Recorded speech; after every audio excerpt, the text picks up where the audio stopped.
yang sama.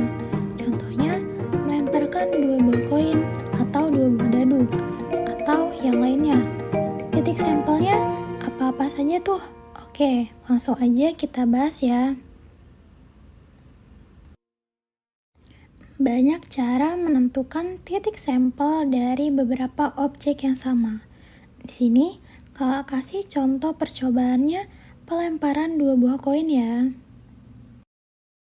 Nah, untuk mendapatkan titik sampel dari pelemparan 2 uang koin, sebenarnya kita bisa menggunakan 2 metode nih. Yang pertama, diagram pohon. Yang kedua, bisa menggunakan tabel. Kakak mulai dari metode yang pertama dulu ya, yaitu diagram pohon. Nah, di sini karena objek yang dilempar ada 2 buah uang koin, maka kita bisa lihat kemungkinan di koin pertamanya dulu. Dalam satu waktu, kemungkinan yang muncul di koin pertamanya bisa jadi angka atau gambar ya. Dan kemudian, masing-masing kemungkinan di koin pertama ini bisa jadi berpasangan dengan angka atau gambar di koin kedua. Jadinya seperti ini nih. Kalau gitu, kemungkinan yang akan terjadi saat kedua koin tersebut dilempar dalam satu waktu adalah angka-angka atau angka gambar atau gambar angka atau gambar-gambar. Nah, berarti titik sampel dari percobaan pelemparan 2 buah uang koin adalah seperti ini dia.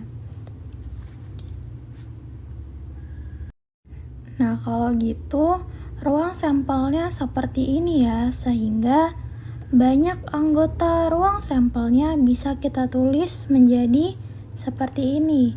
NS sama dengan 4. Nah, seperti yang kakak jelaskan tadi, selain menggunakan diagram pohon, sebenarnya kita bisa menggunakan metode tabel nih untuk menentukan titik sampelnya.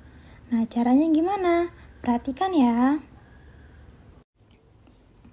Pertama, kamu buat dulu titik sampel dari koin pertama dalam satu kolom.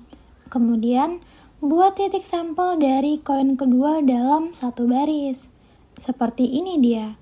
Nah, setelah tabelnya seperti ini, tinggal kita buat pasangan titik sampelnya. Di sel yang ini, koin pertamanya angka dan koin keduanya angka.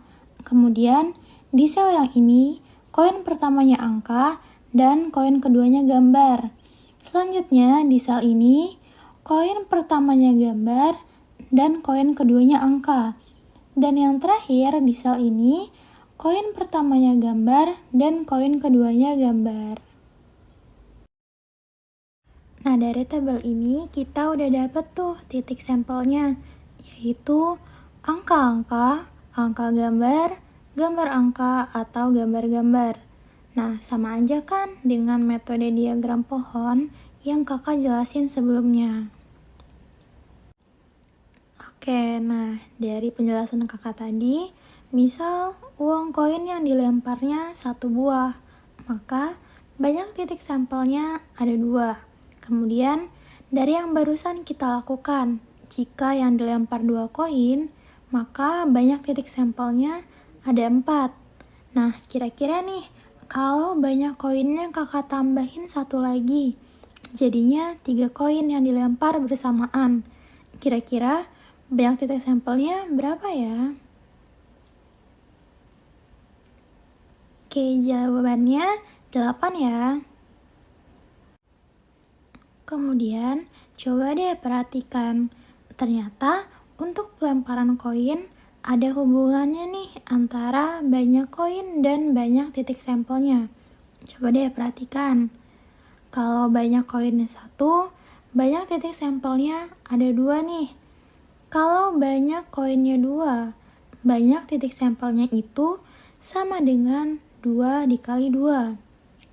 Nah, kemudian kalau banyak koinnya 3, ternyata banyak titik sampelnya sama dengan 2 dikali 2 dikali 2.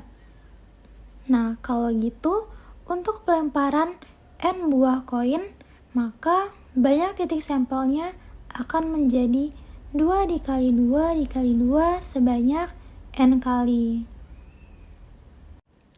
Nah, selanjutnya coba perhatikan percobaan pelemparan 2 dadu berikut. Di sini, kakak menggunakan bantuan aplikasi dadu online untuk mengilustrasikan pelemparan 2 buah dadu secara bersamaan. Perhatikan ya.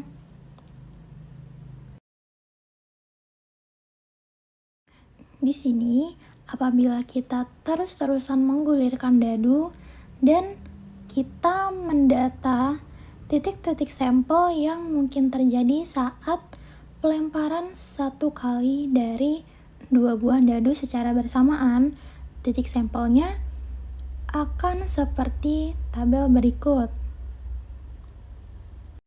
Selanjutnya, kalian coba buat titik sampel pelemparan 2 dadu dengan diagram. Nah, nanti kita lihat nih, apabila kita mendatanya dengan diagram pohon, apakah akan sama dengan data yang kita dapat apabila dirinci dengan tabel. Oke, di sini untuk menguji pemahaman kalian sekaligus sebagai latihan, coba scan barcode di samping dan kerjakan latihan yang muncul. Bagaimana? Sudah makin paham ya setelah mengerjakan latihan soal tadi? Oke, kita masuk ke pembahasan selanjutnya tentang peluang empirik dan peluang teoritik. Apa sih peluang empirik dan peluang teoritik ini? Jadi, peluang empirik adalah perbandingan antara frekuensi kejadian terhadap percobaan yang dilakukan. Dan rumus dari peluang empirik adalah NP sama dengan NA per NS, di mana NA di sini adalah frekuensi kejadian yang diharapkan dan NS adalah frekuensi seluruh percobaan. Sedangkan peluang teoritik adalah perbandingan antara frekuensi kejadian yang diharapkan terhadap semua kejadian yang mungkin terjadi. Rumusnya sama, yaitu NP sama dengan NA per NS, di mana di sini NA merupakan banyak anggota dalam kejadian A dan NS adalah banyak anggota dalam himpunan ruang sampel. Oke, supaya makin paham, kita langsung aja ke contoh soalnya ya. Di sini, kakak punya contoh soal untuk peluang empirik. Soalnya, pada pertandingan sepak bola yang dilaksanakan sebanyak 30 kali, ternyata tim Indonesia menang 18 kali, seri 8 kali, dan kalah 4 kali. Dari data yang sudah ada, jika tim Indonesia bertanding sekali lagi, berapakah peluang tim Indonesia akan menang? Oke, kita tulis dulu yang diketahuinya ya. Pertandingan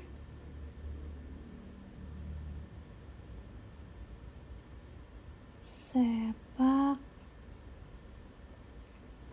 bola sebanyak 30 kali. Kemudian tim Indonesia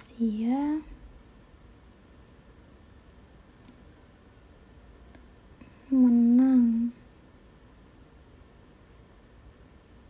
sama dengan 18 kali.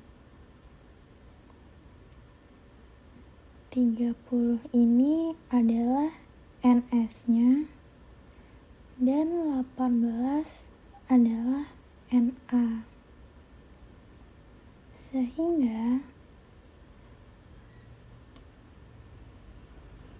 peluang tim Indonesia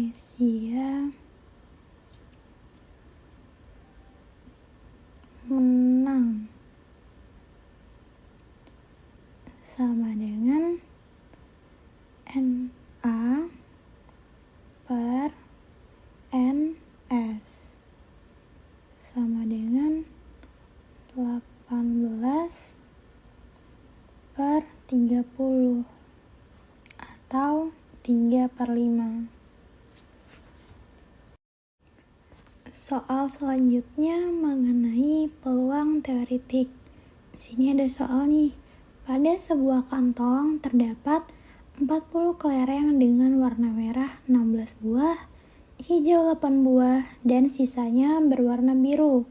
Kemudian, jika diambil satu buah kelereng secara acak, tentukan peluang jika yang terambil adalah kelereng biru. Sama seperti soal tadi, kita tuliskan dulu yang diketahuinya. Banyak seluruh kelereng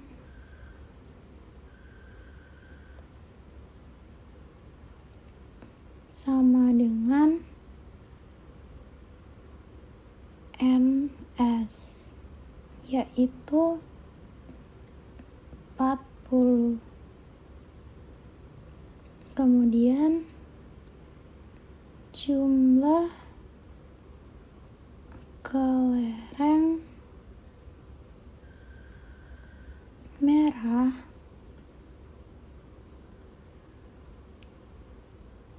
sama dengan 16. Kemudian jumlah kelereng hijau sama dengan 8.